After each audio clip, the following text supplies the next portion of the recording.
2 and 6 is 8. What goes around comes around. Karma. 8, huh?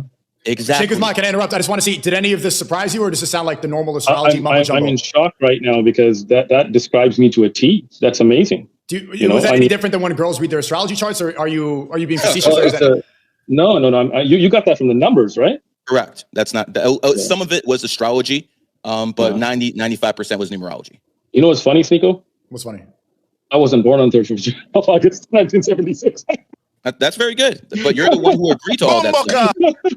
I want to know is, what do you think the purpose of life is? What I believe the purpose of life is? Yes. I think that's what we're all here to figure out, isn't it? I think that the purpose of life is maybe different for different people. I don't think everyone has the same mission on life. Do you believe that, sir? I do not. Okay. So do you believe there's a God? Of course I believe there's a God. I'm not going to argue if there's a God or not. Great. Do you believe that God sent us guidance in the way of prophets like Abraham and Moses and so on? I think that could be taken into question. Good I dawah, think when it comes down to it, I can believe in a higher power without believing fairy tales and holy books that cannot be proven. Okay. So once again, the question there was, do you believe there's a God? And you said, yes, I believe. I said, do you believe that God sent us messengers like Jesus and Abraham, Moses, Muhammad, peace be upon them? And you gave kind of like a roundabout answer, but basically you're saying no, you think they're fairy tales. I say I actually like evidence, my friend. I've actually and there's no way to prove that because it's very difficult to argue faith. But what I want to go back to for a second was, do you believe that everyone has a soul, sir? Yes. Okay. Do you believe that some souls are older than others? No. No. So everyone in your mind has a soul that is basically doing one mission. We all have one mission in life. فقال سبحانه وتعالى ما خلقت الجن والإنس إلا ليعبدون. So let me explain that. You don't even listen. Like you're nodding your head as if you understood what I said. Language, my friend. I apologize. I got you. Relax. No problem, bro. I got you. I speak plenty of languages. I'll translate for you. No problem. All right. Allah says in the Quran, I did not create jinn or ins, the human or the jinn kind, except to worship me. So that means the purpose of all of our creation. And you can go back to the 10 Commandments, you can go to Abraham, you can go to Moses, but again, you don't believe in them, so we'll talk about that. I believe that those souls were created in a place called Alam al-Arwah, a place that we were only souls. The Prophet Muhammad, peace and blessings be upon him, told us that there was a time when you were just a soul, no body, and you were like armies, meaning you were in brigades, and you met each other. And that's why many times you meet somebody, Sneako, I'm sure you've had that experience, you meet somebody, immediately you like them. You have this connection. And sometimes you meet somebody and you're like, I'm good with this, True. So this is something that I believe. That soul then transferred into a different level of existence. At first, it was just a soul. Then it came into the womb of the mother. You had a different life, meaning it was not like the life you have right now, right? 9 months about, you had liquids going through your lungs, but you survived. You were being fed through a umbilical cord. You weren't speaking to people. You didn't eat with your teeth. That was a separate existence, right? Here, the soul and the body was connected, but the existence was different. Then you died from that life and you came into the belly of this earth, right? This is a different level of existence. Now you're breathing in oxygen. You can't put liquids down your lungs anymore. Now you're eating through your teeth. You're speaking to people. You're going around. And here, this life is a test. الذي خلق الموت والحياة ليبلوكم أيكم أحسن عملا. Allah tells in the Quran that we created death. I'm translating for you, relax. We created death and life, this whole system, to see which one of you puts forth the best deeds. So all of us, black, white, Chinese, doesn't matter. We have one purpose in this life: to recognize our Creator, to worship Him, to live by His rules, to try to do the best we can, to be the best we can. Again, we're going to have shortcomings. Allah is the most forgiving, no problem. This life will end. Hold on, let me just finish. This life will end. As we know, everybody's going to die. Nobody's going to make out of this life alive. And you're going to go into a grave. And when you go into a grave, you will be raised then. That life is a different life in barzakh. Your body will deteriorate, your physical body, right? It will deteriorate. But then you'll be raised again for an everlasting hereafter. And every prophet prophesied about this. And that's why if you're Jewish, if you're Christian, if you're Muslim, you do believe that Allah, the Creator, whether you call Him Yahweh or whatever, sent prophets. Tell us about the mission of our life. Don't worship idols. Don't worship images, right? Hear your Lord is one. Look at the 10 commandments. Don't kill, don't steal, all of that. I believe that's guidance from the creator of the universe being sent through his prophet. I don't believe it's a man or a woman. I don't worship a white dude on a cross. I don't worship a blue guy or a monkey or a cow. None of that. I worship the creator who Jesus worshipped, who Moses worshipped, who Abraham worshipped, who Muhammad worshipped. Peace and blessings be upon all the prophets. That's what I believe. Okay. And that is your right to believe. Do you live in America? Thank you. I do. Then that's your right to believe, because we live in the greatest country on earth. By the way, it would be my right to believe wherever I live. Don't think no, you wouldn't actually have that right in different countries. Or which country would I not have that right? You'd probably be North Korea, China. No, there's a lot of countries in the world. There are Muslims in North Korea. You might actually hold on. I didn't interrupt you, sir. So you're pretty good at interrupting. But if you were in China, you might be in a Uyghur labor camp right now. It's interesting how people in the Muslim community don't speak too much about the sins of the Chinese, but they're very, very quick to jump on America because, just like LeBron James, it's easy to criticize here because you don't have to pay a price. You don't have to pay a price. But see, if you start criticizing Chinese, they'll start pulling your money. And that's why a lot of people in the Arab world and the Muslim world seem to be very quiet when it comes to the Chinese crimes. But let's go back to the religious thing, my friend. Hold on. You made a statement and I let you finish. Hold on, Sheikh. You did go about 2-3 minutes. I want to give fair amount of time. I would like to hear Gary's response, and then we could come back to the claims. No problem. As a numerologist, because no matter what you think about that, I've been doing this for 20 years. I've been basically trying to decode what people in positions of power have been trying to do for a long time. And just because someone doesn't understand something does not mean it's fallacy. The whole point of the matter is I can look at people's birthdays and tell to a certain degree what they're going to look like, what their personality is. And I'd like to do that with you right now, sir, if you're more than willing to put your birthday out there. Go for it. What's your birthday, my friend? What do you need? My month, birthday, year, everything. The whole thing? The whole thing, brother. All right. August 31st, 1976. August 31st, 1976? Yes. Okay. So is it safe to say that you were once a poor man and you've done substantially better in life? Oh, man, yeah, that's true. Okay. Because you are an 8 life path, my friend, just like Sneako. And when it comes down to it, people who are 8s, just like Patrick Bet David, just like a whole bunch of others like Kanye West, they usually go up and down with their money in life. So that is one thing I can look at numbers and be like, okay, this is what this person's experience will be. Second, I'll look at you because you're born in on the 31st with 3 and 1 is 4. I can tell you're a very hardworking man. I can tell you're a very conservative man.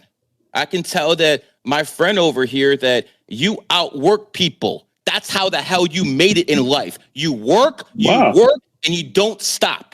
If I'm wrong, you can please tell me. No, I do work hard, man. That's amazing. I'm also going to say that you have the aura of authority over people. And your word, you are honest. And your word means everything to you. Your word means everything to you. If you actually say you're going to do something, you're going to go out there and do it because that's what you are. You're born in the year of the dragon, and dragons are the most honorable people in the world. They will die before they will not fulfill a promise. So little things like that I can tell by people's birthdays. I can also tell you that a good majority of religious leaders tend to be 8s because people who are 8s are the ones with power. Power isn't always about money. Power is always sometimes about the crowd, the masses. When it came down to revolutions like the French Revolution, it was the religious people that started certain things. So the powers have always been with the priests, the imams, and those are the things that I've noticed through history. I will also say one other thing.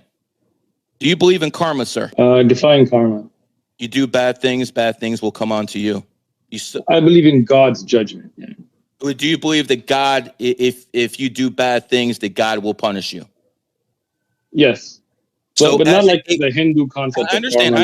But as an 8 life path, you have to also understand that karma adds up to 8. So remember, we talked about language and certain things. K equals the 11th letter. A is 1. R is the 18th. So basically adds up to 26. 2 and 6 is 8. What goes around comes around. Karma. The 8, huh?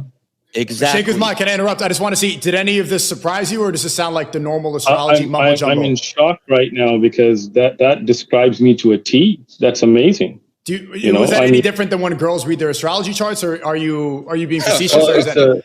No. You got that from the numbers, right? Correct. That's not some of it was astrology, but 95% was numerology. You know what's funny, Sneako? What's funny?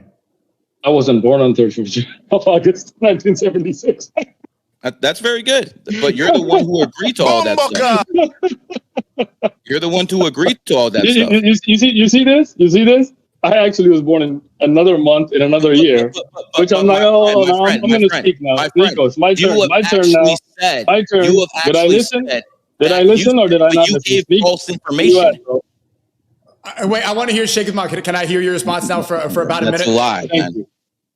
It's not a lie, actually, because when I was born in Pakistan, they miswrote my birth date. That was the actual birth date they wrote, but it was wrong. My actual birth date is not that.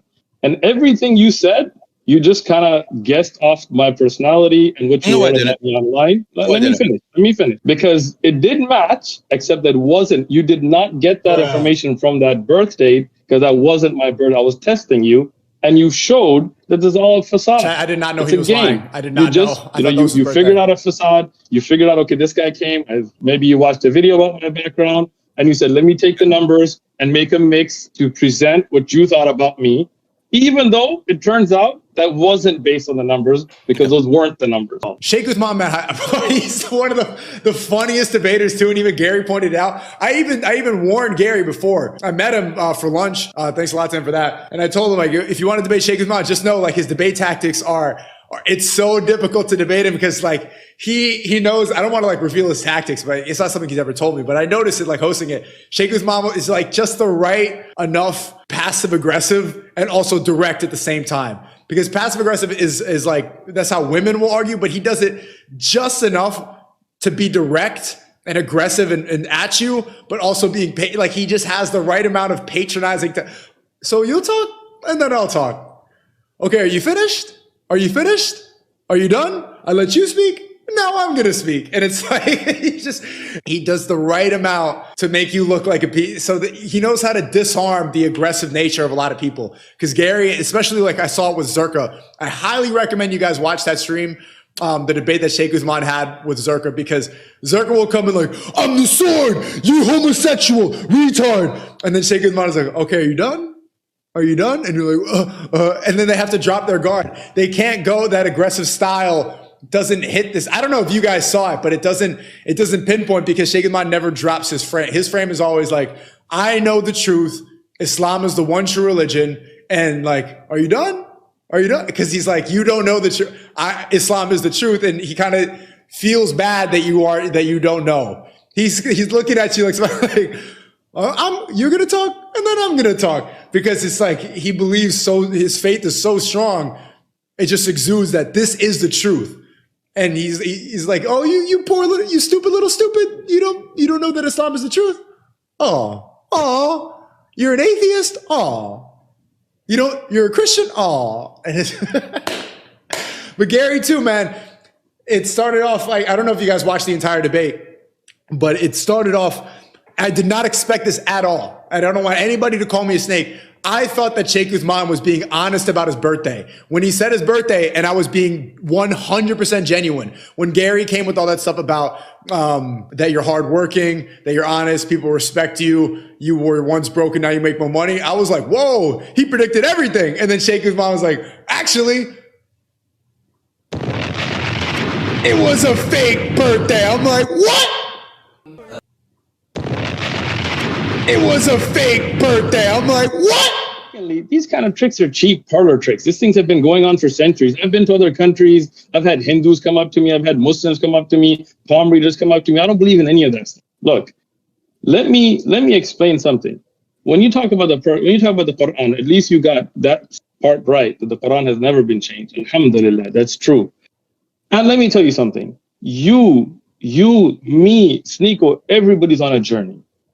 Trying to get famous off of little tricks and stuff is not going to help you, right? If you're watching, you need to know there's more to life than this kind of stuff. You have to recognize who created you. Why were you created? If you agree that the Quran has never been changed, have you read it?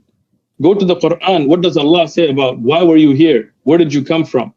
We as Muslims know that we have a creator who created us. Not to try to, pull little tricks by blindfolding and putting money in things. No. Recognize what's the greater purpose you have. Do you worship your Lord the way he has ordained upon you, the way Jesus and Abraham and Moses and Muhammad worship, putting their head on the ground? Do you worship that 5 times a day? Are you living that lifestyle, staying away from alcohol and pork and drugs to keep you clean, to be the best person you can? That is what's more important here.